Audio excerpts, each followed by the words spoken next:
How you doing, YouTube? Matt Massa Beer Reviews, back with a little Muckraker Beermaker, up in this piece in the form of their Muscadine Kriek. Yeah, as you can tell from the title of the beer, it's a Northeast spontaneous beer, re-fermented on Hudson Valley I always butcher this, Morrissey grape cherries. I don't know why that's hard to say. And Muscadine grapes from Georgia, blended with mixed culture saison, brewed and bottled by Muckraker Brewing, Franklin, New Jersey. 6.5% alcohol by volume. Yeah, this comes from my buddy Tom, who owns Muckraker. I went up there. I bought it. I was up that way. I forget what was up that way. I haven't been up that way in so long, and I was like, I'm coming by, gonna stop by, gonna chug a couple beers, so we'll go for there. So this sucker's a gusher. He told me it was very, very highly carbonated. Not a big issue. We'll see what's what. Should have been a little bit more prepared for that to come out like that. Anyway, tried to pour it as gently as I could. I don't know if I have a paper towel around. Who cares? Who needs paper towels? Yeah, label-wise, it's what Muckraker does as far as their labeling design goes. Pretty much the same thing over and over again, not necessarily a negative thing. And as far as that beer goes, I mean, what's that drink? It looks like a pink lady, you know? Like kind of like a lemonade, green grapefruit lemonade kind of mixture. A lot of particulate going in this. I think that's that explosive carbonation kind of brought up a bunch of the sediment from the beer.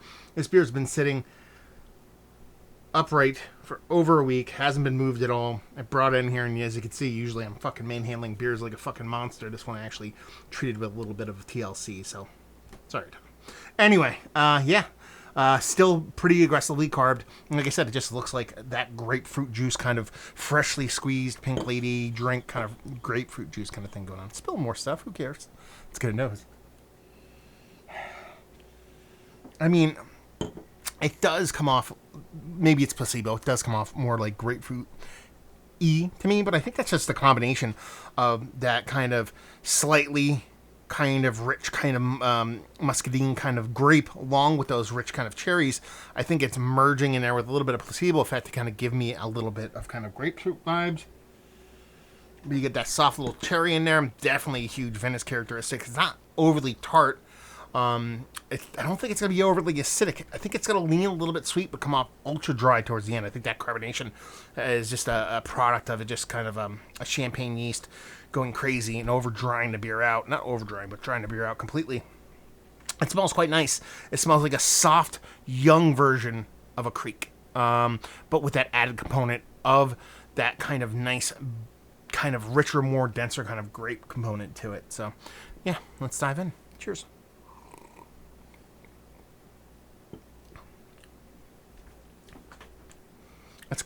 I don't care. That's grapefruit champagne, is what that is. In the most beautiful way. I'm actually not a big champagne kind of guy, but man, the way those muscadine grapes kind of marry with those cherries, it brings this rich cherry component with a big Venice kind of grapiness that just for some reason I keep thinking about grapefruit. I don't know why. It's probably not there. It's probably just a thing that's stuck in my head based off of looking at this thing, and I can't get it in my head, but I swear it's kind of there. I think those two things kind of combining together with that soft level of acidity, kind of a citric level of acidity, and the beer just reminds me of that. So let's kind of walk it back and actually try to figure out what we're actually drinking here instead of just assuming.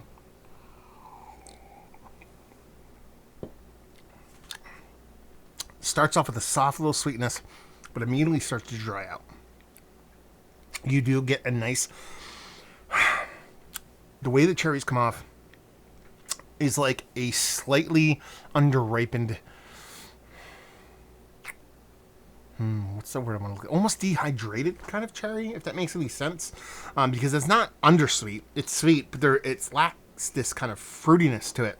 It's more, it's not synthetic cherry, like a Jolly Rancher or some kind of candy, but it has something going for it that comes off a little less kind of fruit juicy and more kind of cherry flavoring, but in a very natural way. It's not synthetic by any stretch of the imagination.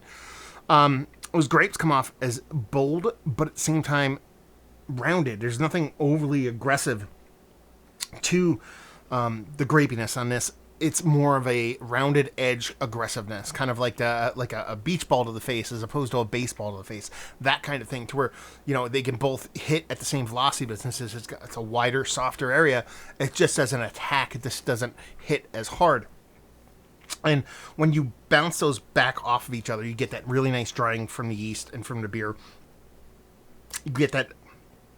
Sorry, I was going to hiccup there. You get this nice kind of vinous characteristic that makes you want to go into even like a barrel. Obviously, it's not. You're not getting that kind of more sour component. You're not getting that kind of woodiness, obviously, from like a big, huge oak edition or anything like that. Even though this had to have hit wood at one point, right?